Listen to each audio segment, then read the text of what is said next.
ये बाबा साहब से प्रेरित होके उन्हीं के जैसे कपड़े पहन रहे हैं, उन्हीं के जैसा आचरण कर रहे हैं और उनकी दी हुई शिक्षाओं को अपने जीवन में उतारने की कोशिश कर रहे हैं। फोटो तो जब भी हम किसी महापुरुष के जीवन को सेलिब्रेट करते हैं, उत्सव मनाते हैं, तो उसका मुख्य उद्देश्य ये होता है कि हम उनकी शिक्षाएं, उनके संघर्षों को याद रखें और उनकी शिक्षाओं का अपने जीवन में अनुकरण करें, उनका पालन करें। तभी हम उनके जैसे महान और बड़े बन सकते हैं।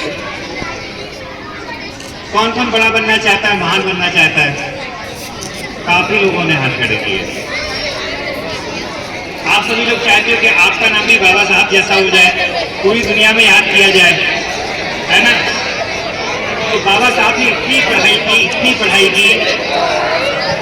अभी आपको आगे से बता के गए हैं कि उन्होंने कई विषयों में एमए किया, 2 बार उन्होंने पीएचडी की डिग्री ली। इसमें क्या होता था कि समाज जो है वो 4 वर्णों में विभाजित था। भारतीय समाज, ब्राह्मण होते थे, क्षत्रिय होते थे, वैश्य और शूद्र होते थे, और एक वर्ण और था चांडाल का। तो चांडाल लोग जो थे वो समाज से या गांव से, शहर से बाहर रहते थे, और जब भी उन्हें कभी शहर में आना होता था तो वो ढोल पीटते हुए आते थे। निकल रहे हैं तो उनकी हवा, शरीर से जो हवा उनकी टच हो रही है वो किसी और को छू के गलत चीजें हैं। तो भारत में काफी प्राचीन काल से ये परंपराएं हो रही थी जो चांडालों को करनी पड़ती थी और उन्हें समाज में अस्पृश्य माना जाता था। तो बाबा साहब ने इसके लिए आंदोलन किया। उस समय भारत में अंग्रेजों का शासन था, तो अंग्रेजों के सामने, और इसमें कांग्रेस और गांधी जी काफी बड़े लीडर हुआ करते थे, उनके सामने ये बात रखी कि ये दोनों प्रथाएं समाप्त की जाएं। कोई भी व्यक्ति ना तो आगे ढोल बजा के चलेगा, ना ही झाड़ू बांध के चलेगा। तो उनके प्रयासों से भारत में अब ये समस्या नहीं है, ये चीजें समाप्त हो गई हैं और इसके लिए कानून भी बना दिया गया है 1956 में, अस्पृश्यता निरोधी अधिनियम। यानी कि कोई भी अनटचेबिलिटी को फॉलो करता है, उसको किसी भी रूप में उसका पालन करता है तो उसे सजा होगी कानून में। तो एक बड़ा काम है जो उन्होंने किया हमारे लिए। तो हम उन्हीं की स्मृति में उनके इन कार्यों को याद रखते हुए, आप मैं सर के बारे में जानते हैं, सीनियर टीचर हैं और पीडीसी स्कूल के हैं, तो इनके लिए जो जय हिंद। हाँ, तो ये घटना बाबा साहब की, जो कहते हैं बहुत बड़े बैरिस्टर थे, लंदन से पढ़ के आए थे, तो उनकी वकालत इतनी हाई फाई थी कि एक व्यक्ति को फांसी हो गई थी, और फांसी का अंतिम निर्णय होता है जज का, लेकिन बाबा साहब ने उस लड़के को जो कोई गलती किया था, फांसी हो गई थी, उसको भी उन्होंने हटा दिया, जो है मतलब फांसी नहीं लग पाई, जो है छूट गया। तो कैसे छूटा, उन्होंने क्या दलील दी, क्या एग्जाम्पल दिया उन्होंने, वो अपने सामने ही देखो नाटक के माध्यम से।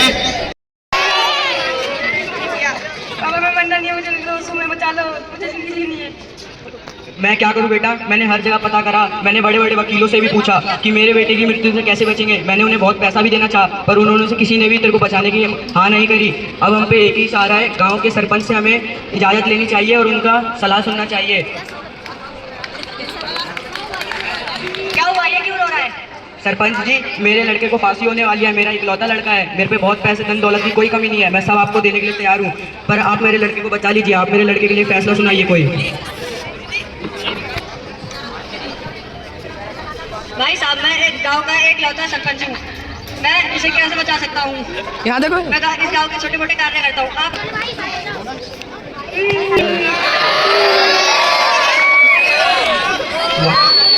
बेटा, अब हम कुछ नहीं कर सकते, अब हमें बड़े बड़े वकीलों के पास और जाना चाहिए और उनसे इजाज़त लेनी चाहिए कि तुम्हें कैसे बचा सकते हैं। वकील साहब, मेरे लड़के को बचा लीजिए, मेरे पे धन दौलत किसी की कमी नहीं है, मैं आपको मैं सब कुछ देने के लिए तैयार हूँ, पर मेरा इकलौता लड़का आप बचा लीजिए, मैं आपके पैर पड़ता हूँ, बचा लीजिए। मैं इसमें कुछ नहीं कर सकता, बड़े वकील हैं, इनसे बात कीजिए। वकील, आप तो मेरी समस्या जानते ही हैं, इसके पत्र पे मोहर भी लग चुकी है, इसे मृत्यु दंड से बचा लीजिए। वकील, बड़े सर, वो लंदन से पढ़ाई कर कर आए हैं और वो साहब तो ये इधर क्यों बैठे हैं? क्योंकि ये सभी समाज की मदद करते हैं। ये लंदन से पढ़कर आए हैं। बेटा अब हम कुछ नहीं कर सकते, अब हमें बड़े वकील साहब के पास चलना चाहिए। वकील साहब मेरे लड़के को बचा लीजिए, वो उसको मृत्युदंड नहीं चाहिए, उसे बचा लीजिए। इसे हुआ क्या है? वकील साहब इसे अदालत में फांसी की सजा सुनाई है, इसे बचा लीजिए। फांसी हो गई है, लगने वाली है? इसे फांसी होने वाली है, इसके पत्र पे मोहर भी लग चुकी है। मैं लंदन से वकालत की पढ़ाई करके आया, मेरे को इसे कैसे भी करके बचाना पड़ेगा, बचना होगा। वकील साहब आप क्या सोच रहे थे? मेरे लड़के को आप बचा लोगे? बस कुछ ऐसे ही तुम मेरे पास कल आओ। वकील साहब मेरे पे 2 ही दिन की मोहलत है, वरना मेरे लड़के को फिर फांसी हो जाएगी। अच्छा मैं कहता हूँ तुम मेरे पास कल आओ।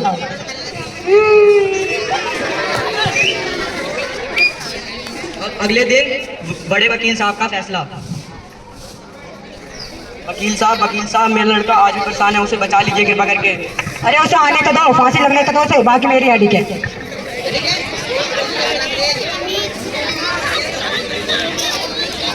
इसे जाने दो, अब इसकी फांसी लगेगी। नहीं इसे छोड़ दो, ये निर्दोष है। लास्ट में बाबा साहब के पास भेजा तो बाबा साहब ने क्या दलील दी कि फांसी की सजा हुई है और जल्लाद ने फांसी लगाई भी, लेकिन उन्होंने कहा कि उसके फांसी में ये नहीं लिखा हुआ कि उसकी मृत्यु होगी फांसी से। तो इस नाते फांसी लगी, फिर निकाल ली गई और वो जिंदा बच गया।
यहाँ पर आपको बताएंगे बाबा साहब के बारे में।